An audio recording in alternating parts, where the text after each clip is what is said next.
Atmen. Eine Funktion, die wir oft als selbstverständlich ansehen. Doch Breathwork, das bewusste Arbeiten mit dem Atem, nutzt gezielte Techniken, um Körper und Geist zu beeinflussen. Eine davon ist das Kreisatmen, bei dem die Atemzüge ohne Pause miteinander verbunden werden, um einen gleichmäßigen Fluss zu schaffen. Es wird angewendet, um Entspannung zu fördern, Stress abzubauen und emotionale Blockaden zu lösen. Ich würde sagen, Breathwork hat an mir gar nicht grundsätzlich so viel verändert oder Neues integriert, sondern Breathwork hat einfach das, was schon da war, mehr an die Oberfläche gebracht und dem mehr Platz gegeben. Die persönlichen Erfahrungen zeigen, wie unterschiedlich Breathwork wahrgenommen wird und welche Wirkung es haben kann. Doch wie wirkt sich diese Methode auf den Körper aus? Wir sprechen mit einem Arzt, der die physiologischen Grundlagen von Breathwork erklärt und aus fachlicher Perspektive beleuchtet. Mein Name ist Thomas Meitlitzer, ich bin Anästhesist und Allgemeinmediziner. Hyperventilieren prinzipiell kann man unbewusst oder bewusst machen. Es ist einfach eine verstärkte Atemarbeit. Normalerweise hat der Mensch eine Atemfrequenz von ungefähr 15 bis 20 Atemzüge in der Minute und ab einer Hyperventilation spricht man von 25 bis 30 Atemzügen.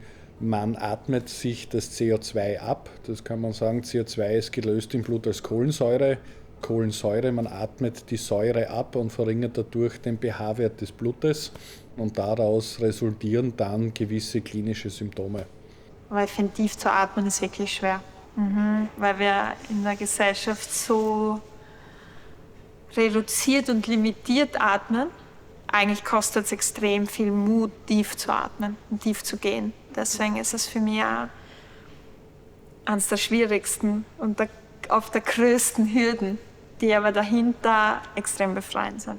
Also ich erhoffe mir auf jeden Fall, dass ich durch diese neue Experience auch mit einer neuen Aussicht herausgehe, nicht nur auf Breathwork, sondern auch über mich selbst, da ja alles passieren kann und es sein kann, dass ich Neues über mich lerne.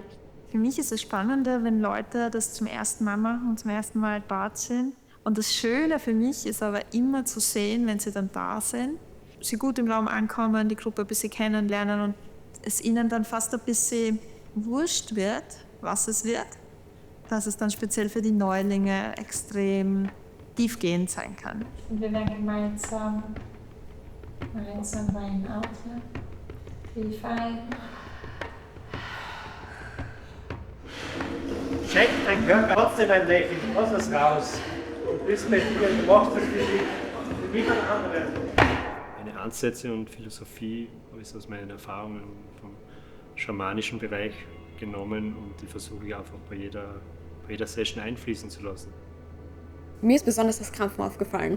Zuerst hat es angefangen mit, dass mir kalt wird und ich anfange, meine Finger nicht mehr zu spüren. Dann hat alles gekribbelt, aber nach einer Weile, wo sich schon alles verkrampft hatte, habe ich irgendwann mal nichts mehr gespürt und es war alles eher warm und wohlig, weil ich nichts mehr gespürt habe. Ja, im Nachhinein haben mir meine Hände und Finger so wehgetan, ich hatte sogar am nächsten Tag noch Spatzen. Also da ist mir erst im Nachhinein aufgefallen, wie heftig das eigentlich war. Ja, prinzipiell diese Verkrampfungen in den Händen ist ein klassisches Symptom von so einer Hyperventilation. Das hängt damit zusammen, aufgrund eben dieser verstärkten Atmung kommt es zu einer pH-Wertverschiebung in Richtung einer Alkalose und gleichzeitig wird auch der Kalziumspiegel im Blut gesenkt durch diese Alkalose und durch diese verringertes Kalzium, durch diese Hypokalzämie, wie wir sagen, kommt es dann zu diesen Muskelkrämpfen, die eben ganz klassisch sind im Bereich der Hände. Es gab bei mir sehr starke körperliche und emotionale Veränderungen und das ist auch relativ schnell passiert. Man merkt gar nicht, wenn man in diesen Raum übergeht, dass man eigentlich gerade in einem anderen Bewusstseinszustand ist. Das ist nämlich das, was passiert. Man ist in einem anderen Bewusstseinszustand und ganz eindeutig agiert, denkt und fühlt nicht so wie im Alltagsbewusstsein. Als ich meine Schwester weinen gesehen habe, war das auch so emotional für mich, weil wir waren beide in so einem emotionalen Moment. Ich habe selber weinen müssen.